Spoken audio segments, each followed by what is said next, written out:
مباشرة من الجزائر. معنا ايضا ضيوف اللي حاضرين معنا دونك دي زاكتور تاع الحراك هنا في مونريال بصفه عامه. دونك والسؤال هو كيف يمكن نقيموا كومون اون بو ايفالوي دونك وضعيه الحراك ابري 6 mois 6 mois de manifestation. Donc on peut est-ce que il y a l'essoufflement, est-ce que les propos, est-ce que je dirais النظام تاني parce que quand même bon je طرحت نفس السؤال mais قال لك il peut pas النظام il peut pas combattre la corruption puisque elle est innée en lui. Est-ce que les arrestations les sarao par rapport à des personnes impliquées au niveau de la corruption sont considérées comme des acquis? Boualem monsieur le khair. Donc, c'est voilà, comment voyez-vous un petit peu le Hirak Hna, même à travers l'Algérie, est-ce qu'il va résister, est-ce que la proposition des élections peut le désorienter? Moi, je veux beaucoup plus parler de Hirak en Algérie. Ce que je veux dire, c'est pas le fait qu'il y ait des arrestations que le nombre augmente, c'est les déclarations de monsieur Sir Gaït Salah qui poussent le Hirak à se durcir. Bien sûr, il est en train de mettre de l'huile sur le feu. Et pour cela, il faut que ça continue et que ça continue hard. Karima? C'est exactement la même chose, je suis entièrement d'accord, c'est-à-dire que moi j'aime pas le mot hirak, donc les révolutions continuent, la révolution continue, les manifestations continuent, les gens sont déterminés. Plus ils râlent, on a l'impression que plus ils râlent, c'est pas une impression mais c'est une réalité, plus ils râlent et plus les gens يشحنوا ويزيدوا يخرجوا. Donc que ce soit à Montréal ou là en Algérie, il y a eu peut-être un petit ralentissement à cause des vacances, tout ça, mais on le voit en Algérie. Cette semaine ça a repris de plus belle. Hna fi Montréal, on s'en est rendu compte dimanche dernier. Il y a beaucoup de gens qui sont rentrés de vacances. Donc à mon sens, c'est une détermination et c'est une. Il y avait quelqu'un, je l'avais lu quelque part, que la marche arrière est brisée. Donc Najab Larbi, c'est ça. La marche arrière est brisée. On est en train d'avancer et plus il yahdar, plus il ja'al fina nar pour avancer. Voilà. Nasser. Salam alaikum, à tous les auditeurs. Déjà, la question il y a déjà une partie de la réponse. Après 28 semaines, on est encore là. C'est déjà une bonne réponse et j'allais dire une bonne claque pour la SABA. Effectivement, la SABA, enfin, le pouvoir a joué sur l'usure du mouvement. Naki Marti Karima, je préfère parler de mouvement et de révolution que de parler du Hirak. On est encore là, on est encore debout. C'est sûr que le nombre, parfois il zède, parfois il nqas, dépendamment. Il faut pas oublier qu'on est passé par la période estivale. C'est des jeunes familles, un homme, des enfants, qui ont les vacances, bzaf les rahou, khawtna les rahou l'Zaïr, en voyage. Mais je l'ai senti, moi, le dimanche passé, hier, le 1er septembre, le nombre commence un petit peu à s'agrandir. On attend avec impatience la rentrée sociale. Que ce soit en Algérie, que ce soit à Hnaya. Et moi, je pense que la lutte continue. Je pense, Mao Tse-tung, le danger d'une révolution, c'est de l'arrêter au milieu de chemin. Donc, il vaut mieux ne pas la commencer que de l'arrêter. Donc, nous, on a commencé une révolution le 22 février, le 24 ici à Montréal. Inch'Allah, on va la continuer jusqu'au départ à l'Aïsaba. Naïma. Salam alaikum. Donc, je rejoins mes collègues. Je veux dire que malgré les manipulations de ce système corrompu en Algérie, mais ici à Montréal, on se mobilise et puis c'est sûr qu'il joue, le système, il joue toutes ses cartes, mais je pense que c'est un boost plus pour nous, pour nos concitoyens en Algérie. Et puis ça va pas s'arrêter là. C'est sûr que les vacances, ça a ralenti un petit peu, mais je pense pas que ici à Montréal surtout que l'hiver il nous a pas arrêté, le froid, le temps en hiver. Donc je pense que ça va renforcer à la rentrée sociale. Moi j'ai cet espoir là et puis ça va pas s'arrêter là, sûrement.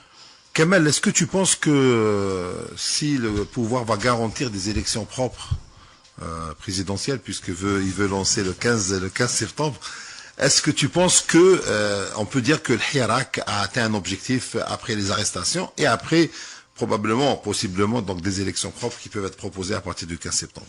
Merci pour l'invitation. Bon, je vous mens pas, mais j'ai ri quand tu m'as posé la question. Parce que je ne peux pas m'empêcher de rire.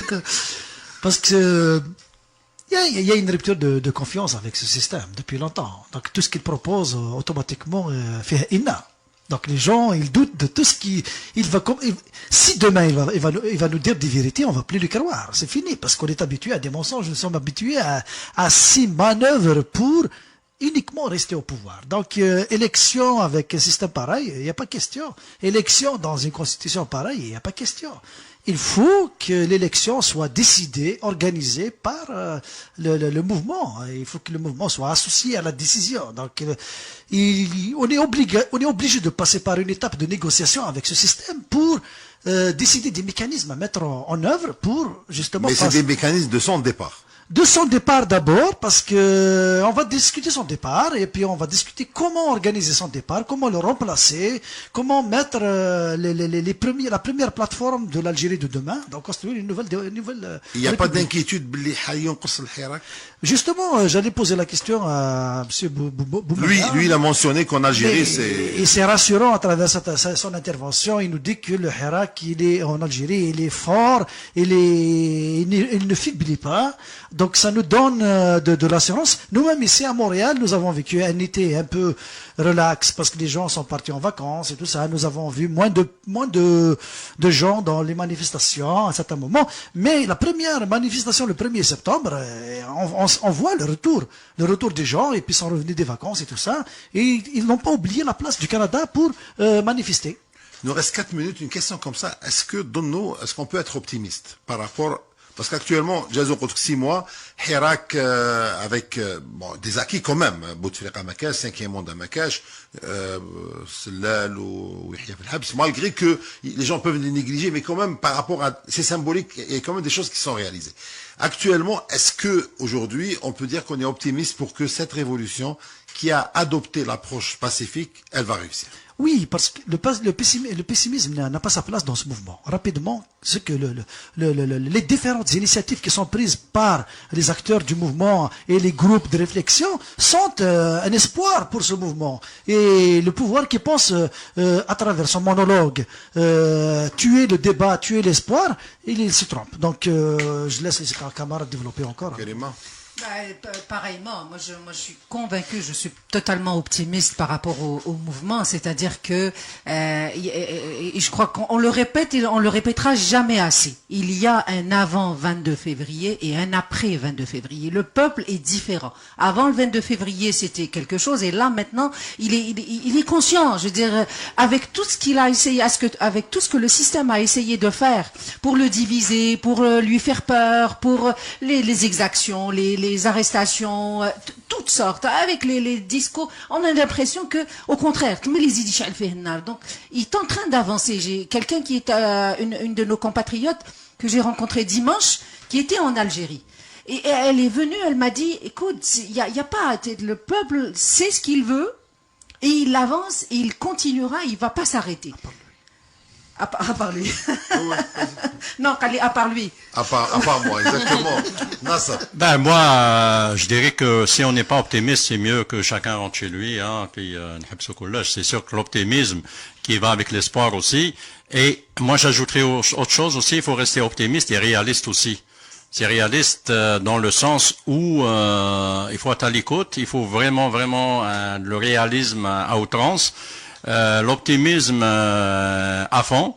Et il faut pas oublier une chose, que s'il n'y avait pas cette révolution du 22, aujourd'hui on est le 2 septembre, qu'on a au bout de Bouteflika في العهد الخامس. Donc, on a consommé 4 أشهر من العام. Voilà. Donc c'est notre optimisme, c'est notre croyance à cette révolution. Et c'est la mobilisation de tout le peuple algérien. Un dernier rappel, juste les activités, donc le regroupement, le rassemblement, il se fait où et à quelle heure, à quel jour? Ben, c'est toujours le dimanche, de 11h à 13h à la place du Canada. Donc, en plus de la symbolique de la manifestation, il y a beaucoup d'activités connexes. Il y a la diaspora algérienne à Montréal, il y a plein de groupes qui travaillent, des workshops, des forums, et ils viennent tous avec des propositions. On a eu des expositions photos, on a toujours le speaker corner, donc c'est le Manbar al-Ara, donc tous les citoyens peuvent venir s'exprimer en toute démocratie, en tout respect leurs idées, puis c'est un débat d'idées. On a eu la visite d'un artiste algérien, Ali Kichou, qui a fait une toile, c'est le drapeau d'Algérie avec des empreintes des manifestants. Donc même si la personne n'est pas au courant, elle se présente donc chaque dimanche à 11h, place du Canada. René Lévesque avec pile. Métro Bonaventure pour retrouver... Moi, j'aimerais juste préciser quelque chose. C'est un appel que je lance à la communauté algérienne au Canada ou à Montréal surtout. S'il vous plaît, n'identifiez pas des personnes. Ne vous empêchez pas de sortir manifester tous les dimanches de 11h à 13h parce qu'il y a tel ou tel visage. Ne mettez pas les visages devant vous et devant l'Algérie. Merci beaucoup. يعطيكم الصحة. Donc نقول لكم بقاو على خير. فريق ميديا ماغرب بيكون معكم غدوة إن شاء الله على الساعة 8. بقاو على خير.